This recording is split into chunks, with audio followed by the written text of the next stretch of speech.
énergie à mettre en lien avec l'économie collaborative sur un plan social et solidaire. Donc on va revenir sur ce qu'on vous a déjà un peu présenté hier, sur le choix du projet qu'on a fait, et aujourd'hui essayer de valider un peu ce projet, tant sur un plan financier, juridique, social, comprendre un peu le financement du projet et quels sont du coup les risques que ça peut impliquer et les limites. Et un point qui nous a semblé très important, fédérer l'ensemble des acteurs au projet. Donc on vous a remis un peu comment on avait réfléchi pour trouver un peu ce projet. Aujourd'hui, on va vraiment cibler notre présentation sur l'évaluation de la faisabilité du projet et vraiment, comme je le disais, les limites et les risques. Donc pour rappel, on remet notre petit schéma. Donc nous, c'était l'idée de créer une usine de méthanisation, de récupérer le lisier des agriculteurs et les déchets des habitants, et de produire de l'électricité pour la revendre à EDF, et de créer un peu une idée de cercle vertueux, puisque les agriculteurs, on leur revendrait l'engrais et on leur ferait le don de l'eau. Et l'idée, ce serait qu'ils mettent à disposition une partie de leur parcelle en jardin solidaire, et que ces jardins, par du bénévolat, soient cultivés, qu'il y ait une production alimentaire, et que la vente de ces produits crée une caisse solidaire et qui soit dédiée à la précarité énergétique. Donc, il fallait choisir où s'implanter géographiquement, donc en Bretagne. Donc en fait, il y a déjà, donc notre projet s'inspirait du projet du Méné qui est existant, donc qui est en Côte d'Armor. Et donc l'idée, nous, ce qu'on s'est dit, c'est d'implanter notre projet dans le Finistère, et parce que c'est le plus gros producteur qui a l'activité la plus importante pour le porc, et donc du coup qui générait le plus de lisier. Ce serait à la croisée des 3 plus gros départements producteurs de porc en France, et ça serait un bon équilibre par rapport au projet préexistant de le placer à ce niveau-là. Alors le financement du projet, c'est un peu le cœur du projet, mais aussi ça montre aussi en quoi on veut l'intégrer dans l'économie collaborative. Donc sur le projet du Méné préexistant, il y avait 50% de l'investissement qui venait des banques.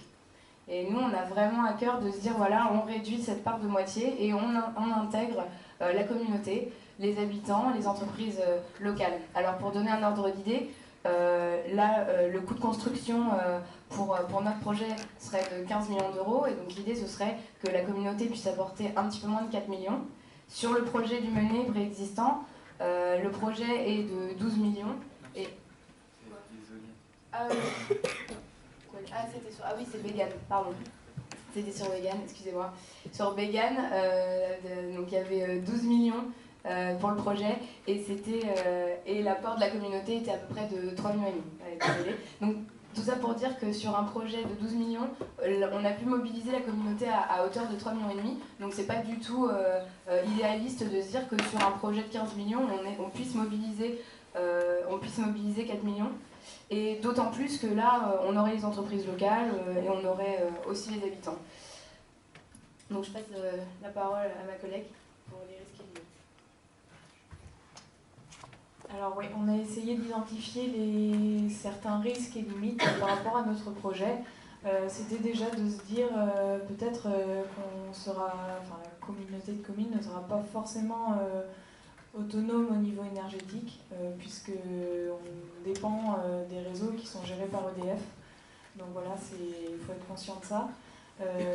C'est aussi de se dire on veut donner du pouvoir aux habitants, mais il faut aussi que le pouvoir ne soit pas total, c'est-à-dire aussi d'inclure des professionnels qui ont aussi des notions en termes de financier, rentabilité, gestion. Donc voilà, c'est aussi de pouvoir partager des compétences diverses professionnelles et d'habitants qui peuvent également apporter leurs compétences propres. C'est aussi de se poser la question si notre projet est totalement équitable. Et c'est aussi la question de se dire est-ce que la communauté peut réellement s'impliquer dans ce projet. Alors justement, on s'est demandé tout au long de ces journées de réflexion comment fédérer l'ensemble des acteurs autour du projet. Bon, voilà, le but, ce serait de pouvoir créer un sentiment d'appartenance, un sentiment d'utilité sociale, et d'instaurer aussi une visibilité, une transparence sur la totalité du projet.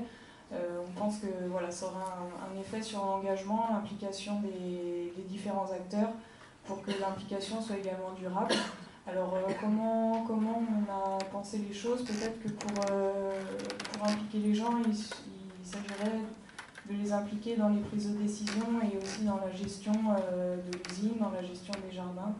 Donc peut-être d'organiser des événements conviviaux où les gens se retrouveraient pour discuter du projet, pour voilà, faire des retours, peut-être améliorer les choses. Et aussi de créer un conseil citoyen, alors encore une fois, en essayant de aussi délimiter la part de participation de chacun. Que les décisions soient pas, qu'elles soient aussi collectives. Et donc, par rapport au jardin solidaire, on s'est également dit que, alors déjà, premièrement, la Bretagne est la première région de France, première région bénévole, et aussi peut-être d'impliquer les écoles. On s'est référé à la réforme des rythmes scolaires et on s'est dit pourquoi pas impliquer les écoles pour participer justement dans ces jardins solidaires, participer à cultiver des produits